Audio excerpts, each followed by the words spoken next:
जय हिंद दोस्तों, KP Saraswati class में आपका स्वागत है। दोस्तों, हम स्टैटिस्टिक्स एंड सांख्यिकी के सवाल के ऑब्जेक्टिव के बारे में बताने जा रहे हैं। जो मेरा सवाल अति इंपोर्टेंट है, यानी वे सवाल हम बताएंगे जो सवाल परीक्षा में पूछी जाती हैं, यानी मेरा ऑब्जेक्टिव का मेरा प्रश्न होगा। जैसे कि मेरा नंबर 1 में आपको यहाँ सवाल कह रहा है 5 3 7 6 4 2 1 कि माध्यिका कौन है, यानी मेरा माध्यिका। दोस्तों याद कर लेंगे, माध्यिका की सवाल जहां भी आता है सबसे पहले उसको आरोही क्रम में सजाएंगे, यानी आरोही क्रम का अर्थ होता है बढ़ते क्रम में, बढ़ते क्रम में सजाएंगे। सजाने के बाद उसका फॉर्मूला भी आता है। और दोस्तों मैं एक शानदार ट्रिक बताऊंगा जो आपको सेकेंडों में सवाल बन जाएगा। कैसे? पहले इस टर्म को आरोही क्रम में सजाएंगे। तो अब यहां लिखना हमें है आरोही क्रम में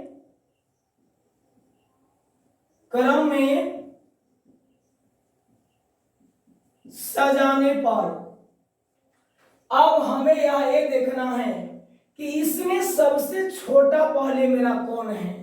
पहले मेरा 1 हो गया, 1 के बाद मेरा कौन हो गया 2 हो गया, 2 के बाद मेरा 3 हो गया, 3 के बाद मेरा क्या हो गया 4 हो गया, 4 के बाद मेरा 5 हो गया, 5 के बाद मेरा 6 हो जाएगा, 6 के बाद मेरा 7। ये ना हुआ 1 2 3 4 5 6 7। अब दोस्तों करेंगे क्या, यहां तो मेरा 7 संख्या हुआ, 7 संख्या। अब 7 संख्या में क्या करेंगे, 3 को दाईं ओर से छांट लेंगे, 3 को बाईं ओर से निकालेंगे, पिछला जो संख्या मेरा बचेगा वही मेरा आंसर हो गया। 3 को बाईं ओर से निकल गया, 3 को मेरा दाईं ओर से निकल गया, पिछला मेरा संख्या कितना 4 में निकला। अब देखना कि मेरा 4 इस ऑप्शन में है कि नहीं है, 4 मेरा सी में आपका है, यानी मेरा एक का आंसर क्या हो जाएगा, सी हो जाएगा। देखिए दोस्तों नंबर 2 में आपका सवाल कहा 2 6 5 4 3 1 की माध्यिका कौन है।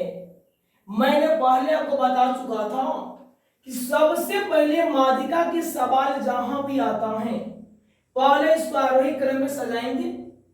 अब आरोही क्रम में सजाने के लिए सबसे छोटा संख्या मेरा पहले होना चाहिए, उसके बाद मेरा उससे बड़ा होना चाहिए, उसके बाद मेरा उससे बड़ा होना चाहिए, सबसे बड़ा मेरा लास्ट में होना चाहिए।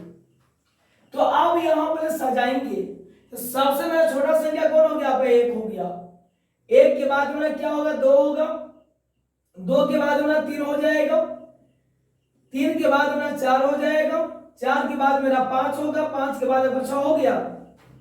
अब यहाँ ये देखना है 1 2 3 4 5 6, यहां मेरा 6 को संख्या दिया। जब मेरा 6 को संख्या जब मैंने यहां दिया तो मैंने सम दिया, 2 को संख्या बाईं ओर से निकाल लेंगे, 2 संख्या दाईं ओर से निकाल लेंगे, पिछला संख्या जो बचेगा दोनों संख्या का जोड़ देंगे, 2 से भाग दे देंगे, 3 मेरा बचा, 4 मेरा बचा। अब दोनों को जोड़ेंगे, 2 से भाग देंगे, 3 पड़ा 4 बाई आपका 2, 4 दिन कितना 7 बाई आपका 2 होगा, यानी 3.5। अब देखना है कि 3.5 में किस ऑप्शन में है, 3.5 में किस ऑप्शन में है, बी में है, 2 का आपका ऑप्शन क्या हो जाएगा, बी आपका हो जाएगा। अगला मेरा प्रश्न है क्वेश्चन नंबर 3 में 5 3 8 2 4 की माध्यिका है। अब फिर मैंने बताया था कि माध्यिका के सवाल जहां भी आता है सबसे पहले उससे आरोही क्रम में सजाएंगे। तो यहां मेरा सबसे छोटा मेरा कौन हो गया 2 हुआ, उसके बाद मेरा 3 हो जाएगा, उसके बाद मेरा 4 होगा, उसके बाद मेरा 5 होगा, उसके बाद मेरा 8 होगा। ये होगा 1 2 3 4 5, 1 2 3 4 5 में निकल गया। तो अब क्या करेंगे, 2 संख्या बाईं ओर से निकालेंगे, 2 संख्या दाईं ओर से निकल गया, पिछला मेरा संख्या क्या बचा 4 बचा। तो अब यही 4 मेरा आंसर हुआ।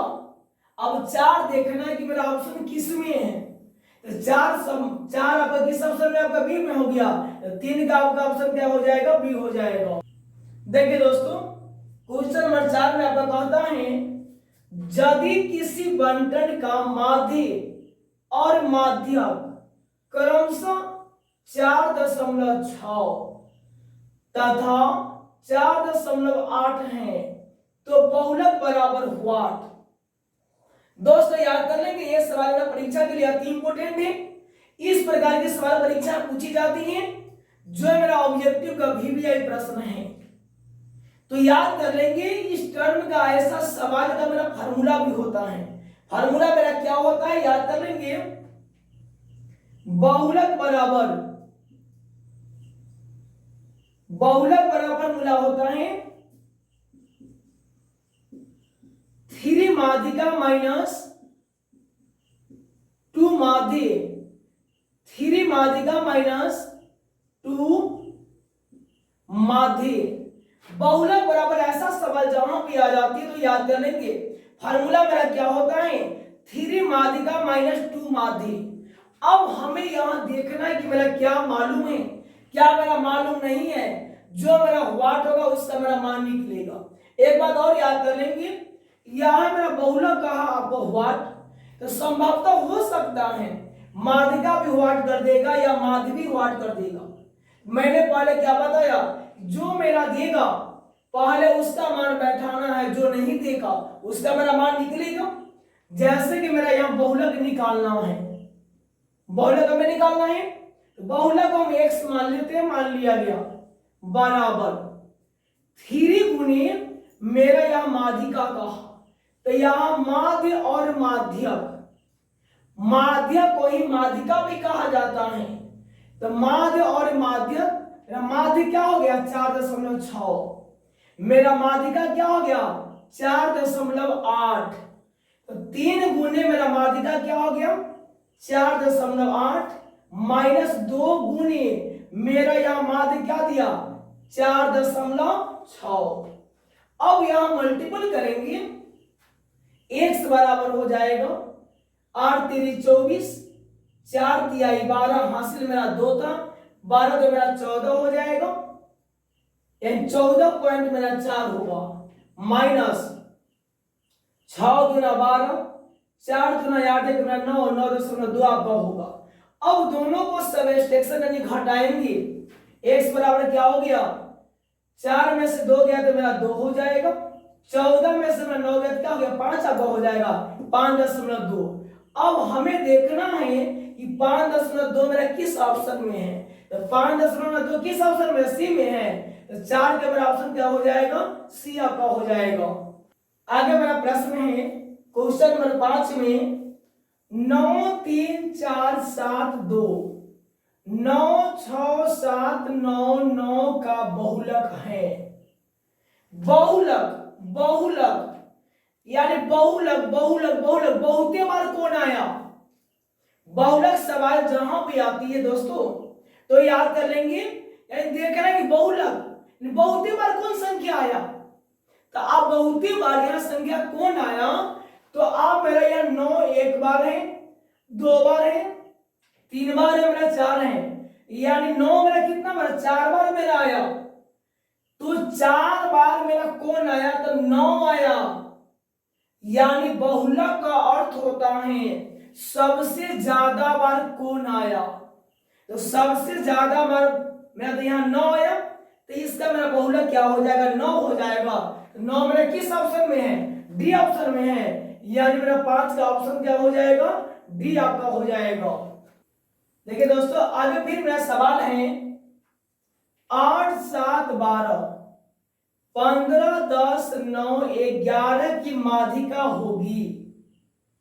यानी मैंने बताया था कि माध्यिका जहां भी आता है पहले उसे आरोही क्रम में सजा लेना है, आरोही क्रम में सजाने के बाद सम होगा तो सम की तरह बनाएंगे, विषम होगा तो विषम की तरह बनाएंगे, जो मैंने ट्रिक बताया था। अब क्या करेंगे इसको आरोही क्रम में सजाएंगे, आरोही क्रम में सजाने पर अब यहां सजाने के बाद मेरा क्या हो जाएगा, देखना है कि मेरा सबसे छोटा मेरा कौन इसमें है, तो छोटा मेरा आपका 7 हो जाएगा, 7 के बाद मेरा 8 हो जाएगा, 8 के बाद मेरा 9 हो जाएगा, 9 के बाद मेरा 10 हो जाएगा, 10 के बाद मेरा 11 हो जाएगा, 11 के बाद मेरा 12 हो जाएगा, 12 के बाद क्या होगा 15 होगा, यही ना होगा। अब यहां देखना है 1 2 3 4 5 6 7 ऊपर भी था, 1 2 3 4 5 6 7 ऊपर नीचे भी था, 7 तो मेरा विषम संख्या है। तो विषम संख्या में क्या करेंगे, 3 को संख्या बाईं ओर से निकाल देंगे, 3 को संख्या दाईं ओर से निकाल दिए, जो मेरा पिछला संख्या बचा वही मेरा आंसर हुआ। तो पिछला मेरा 10 है ना बचा। अब देखना है कि मेरा 10 किस ऑप्शन में है, तो 10 मेरा आपको किस में, ए में ना है, 6 का ऑप्शन क्या हो जाएगा आपका, ए हो जाएगा। देखिए दोस्तों आगे मेरा प्रश्न है 7 नंबर में, माध्य का 3 गुना और माध्य का 2 गुना का अंतर बराबर होता है। ऑप्शन नंबर ए में देता है माध्य, बी में दिया माध्य, सी में दिया बहुलक, डी में दिया कोई नहीं। अब हमें यह ध्यान देना है कि मैंने पहले बताया कि बहुलक बराबर क्या होता है, 3 माध्यिका यानी 3 माध्यक माइनस 2 माध्य। तो वही मेरा बात आपको यहां दिया कि माध्य का 3 गुना, यानी मैंने फार्मूला बताया था बहुलक बराबर 3 माध्यक माइनस 2 माध्य। तो यहां क्या दिया, माध्य का 3 गुना, ये ना मेरा माध्य का 3 गुना है कि नहीं है, माध्य का 2 गुना, माध्य का 2 गुना है कि नहीं है। तो अब 3 माध्यक माइनस 2 माध्य, फिर मेरा अंतर कहा, यानी माध्यक और माध्य का मेरा अंतर जो मेरा 3 गुना और 2 गुना के साथ था। तो 3 माध्यक माइनस 2 माध्य मेरा किसका फॉर्मूला होता है, बहुलक का ना होता है। जो मेरा बहुलक का कोई सम नहीं, तब देखना मेरा बहुलक ऑप्शन में किस में है, यानी बहुलक जो मेरा आंसर आया ये बहुलक मेरा ऑप्शन नंबर किस में है, तो बहुलक मेरा ऑप्शन आपका सी में ना है, तब 7 का क्या हो जाएगा आपका सी हो जाएगा।